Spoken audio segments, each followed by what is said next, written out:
중국은 공산당 일당 독재 국가입니다. 자본주의적 시장 질서를 따르는 것이 아니라 공산당의 관치 경제로 유지되고 있습니다.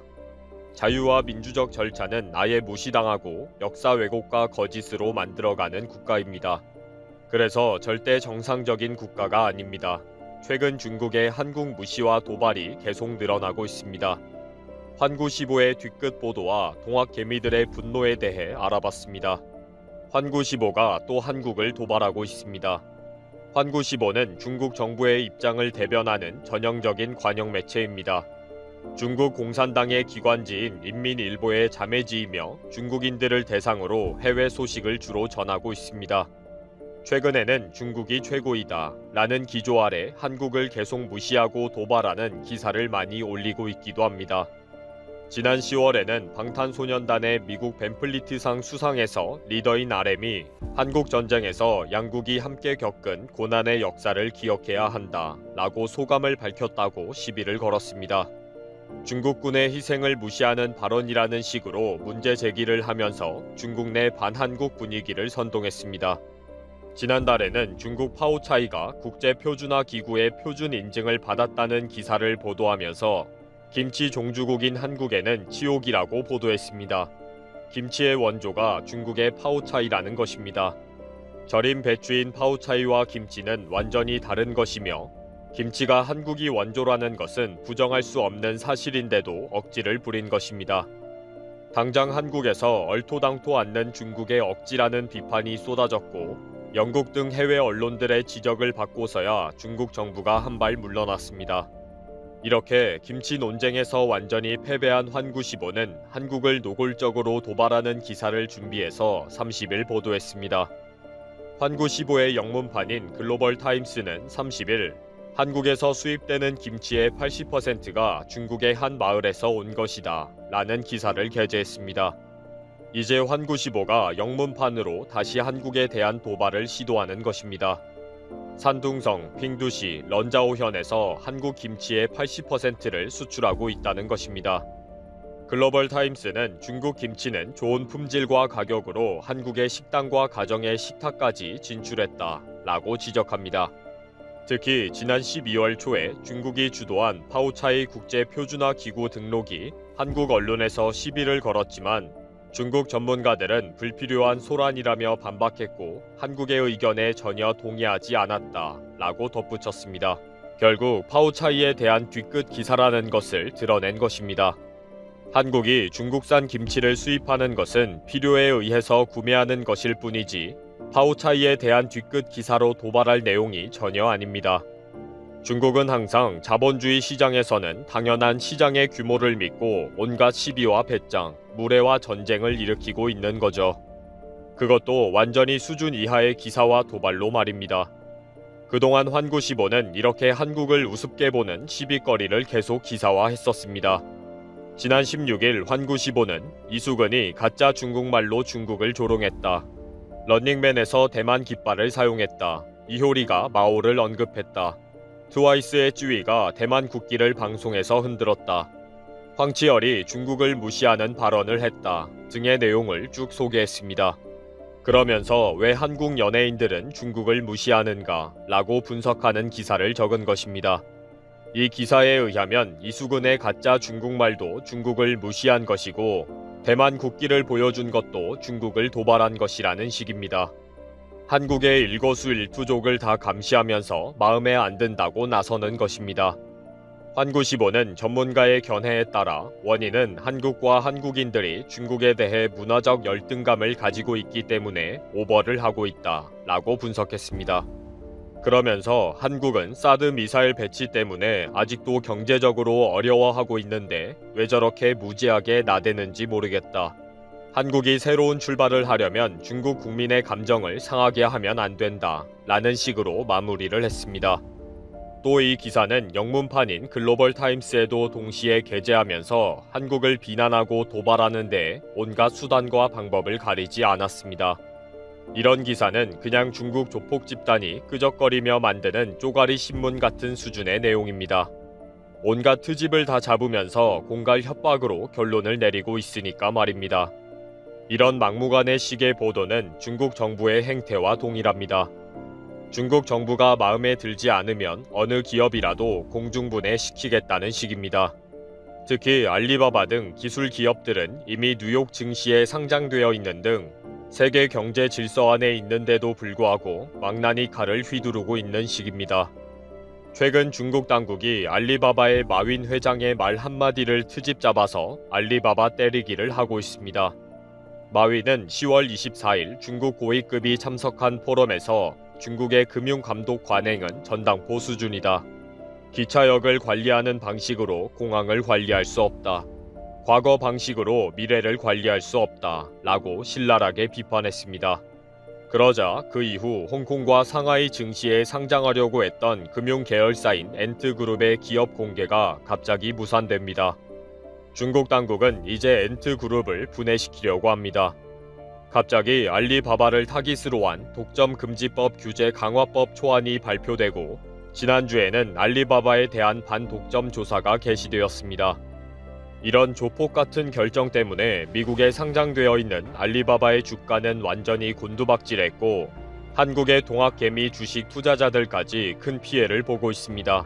도무지 정상적인 국가라고 볼 수가 없습니다. 이런 이해할 수 없는 중국 정부의 결정은 세계인들의 목숨을 담보로 장난치는 백신 놀이로까지 발전했습니다. 확인도 되지 않은 중국산 백신으로 미국, 영국의 백신에 맞서보겠다고 나선 것입니다. C19 사태의 원인 제공 국가인 중국은 최근 백신 외교에 나서고 있습니다.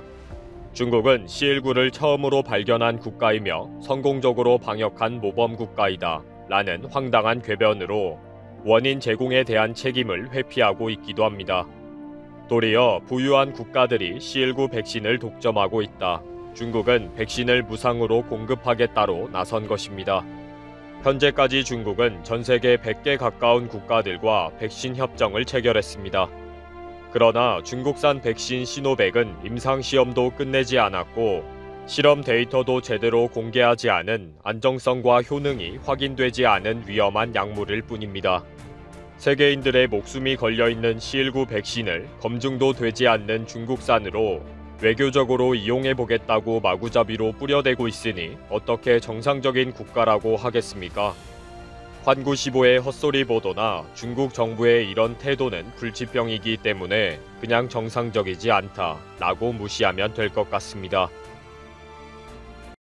한국과 인도네시아는 2015년부터 8조 7천억 원의 사업비를 공동으로 부담해 2026년까지 차세대 전투기를 개발해 양산하는 사업을 추진해왔습니다. 인도네시아는 사업비의 20%인 1조 7천억 원을 투자하고 시제기 한 대와 기술 자료를 이전받아 48대를 현지 생산할 계획이었죠. 하지만 경제 사정을 이유로 개발 분담금을 제대로 지급하지 않고 있습니다. 다들 상황은 잘 알고 계실 겁니다. 그런데 얼마나 체납되었는지는 잘 파악하기 어려운 게 사실입니다. 결론부터 말씀드리면 인도네시아는 2016년 이후 지금까지 분담금을 제대로 납부한 적이 한 번도 없습니다.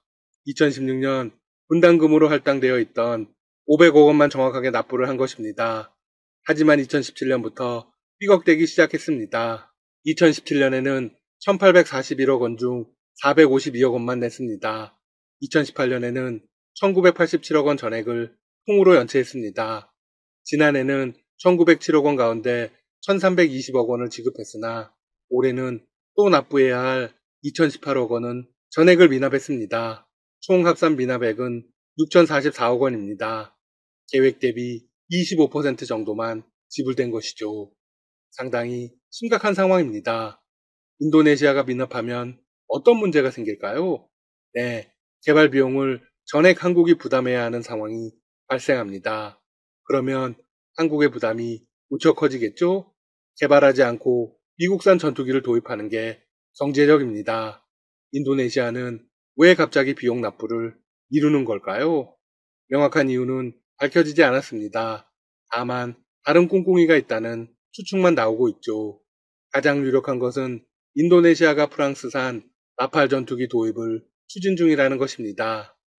한국형 차세대 전투기 KF-X에 대한 인도네시아의 정책 기조가 흔들리자 동남아 방산시장 공략을 추진하던 프랑스의 움직임이 실제로 빨라지고 있습니다. 거래 과정에서 손해를 좀 보더라도 인도네시아 시장을 선점하고 한국 등 방위산업 경쟁국들을 밀어내겠다는 의도라는 분석이 나오고 있죠. 아마도 인도네시아의 파격적인 대우를 해주었을 겁니다. 프랑스는 이르면 다음 달 라팔과 더불어 첨단 항공 유도 무기, 잠수함, 초기함 등을 판매하고 관련 기술 이전과 금융 지원을 추가한 대규모 패키지 딜에 합의할 가능성이 높은 것으로 전해졌습니다. 만약 합의가 성사되면 인도네시아는 재정 부담 없이 첨단 무기와 기술을 확보하게 됩니다. 한국에게 송금한 돈을 버리더라도 프랑스 측과 손을 잡는 게 낫다는 결론을 내부에서 내렸을 가능성이 나오죠. 프랑스 측도 관련 사실을 숨기지 않았습니다. 프랑스 국방장관은 아직 서명은 하지 않았으나 많은 작업을 수행했고 거래도 잘 진행됐다고 공식적으로 밝혔습니다. 이에 대한 한국 정부의 입장은 무엇일까요? 인도네시아의 타국 전투기 구매 검토는 KF-X 공동개발과는 별개로 진행된 전력 보강으로 판단하고 있다. 무척 낙관적인 태도를 보이고 있습니다. 반면 방산업계에서는 다른 입장을 내놓고 있습니다. 인도네시아는 고가의 라팔 도입과 KF-X 공동개발을 함께 추진할 여력이 없다. 네, 인도네시아가 한국과의 방산산업에서 이탈할 가능성에 무게를 두고 있죠. 정부 차원에서 인도네시아에게 강력한 대응을 해야 합니다. 최근 정부 관계자들은 인도네시아 현지에서 실무 협의를 했습니다. 상당 부분 의견 접근이 이루어졌다고 발표를 했는데 정확한 합의 결과는 공개하지 않았습니다. 그런데 이런 상황과 관계없이 인도네시아는 한국의 입장에서는 상당히 기회의 땅이기도 합니다. 일단 땅덩어리가 넓고 인구가 많습니다. 인도네시아는 세계에서 인구가 4번째로 많고 면적은 14번째로 넓습니다. 그런데 여전히 미개척 상태인 곳이 많죠. 한국은 이런 점을 적극 활용해 우리의 이익을 취해야 합니다.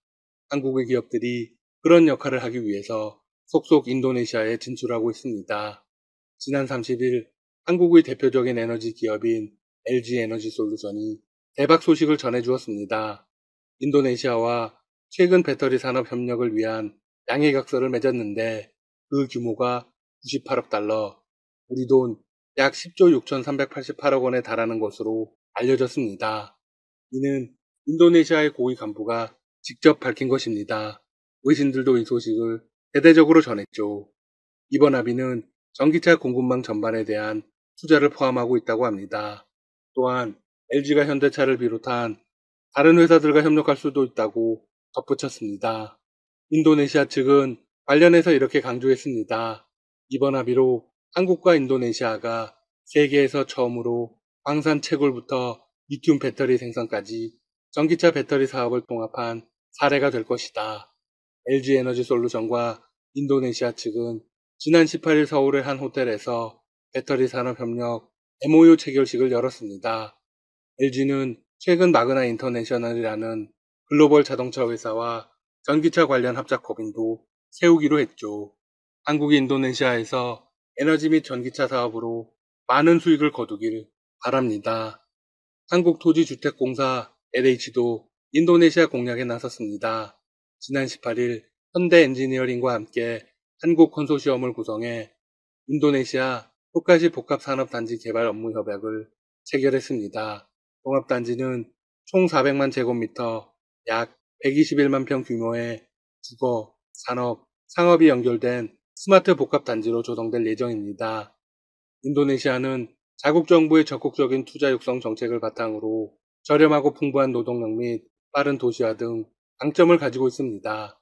2010년 이후 연 6%에 가까운 지속적인 경제 성장을 이루고 있습니다. 우리나라와는 2017년 특별 전략적 동반자 관계를 구축하고 2019년 경제 동반자 협정을 타결하는 등 상호 교류를 점진적으로 확대하는 추세입니다. 비록 방위산업 분야에서 뒤통수를 쳤지만 그 이상을 한국이 취해야 하는 상황이죠. KB국민은행도 나섰습니다.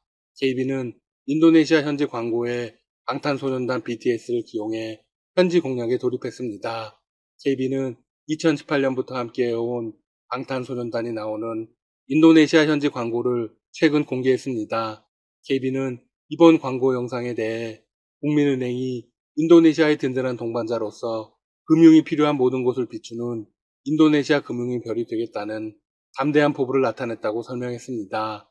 광고는 빌보드 싱글 차트에서 8주 연속 최상위권을 기록한 방탄소년단의 다이너마이트를 배경음악으로 활용해 급부상하고 있는 인도네시아의 역동성을 표현했다는 설명입니다. 이 전략은 1타 2피입니다. KB국민은행은 점유율을 높이면서 아울러 BTS도 홍보할 수 있습니다. 마지막으로 한국의 바이오 기업 제넥신이 개발하고 있는 코로나19 치료제가 인도네시아에서 임상 이상 시험 계획을 승인받았습니다. 한국 바이오 기업들이 인도네시아에 더 적극적으로 진출하기를 바라봅니다. 지금까지 닥터시사TV였습니다. 여러분 시청해주셔서 감사합니다. 구독과 좋아요 부탁드립니다.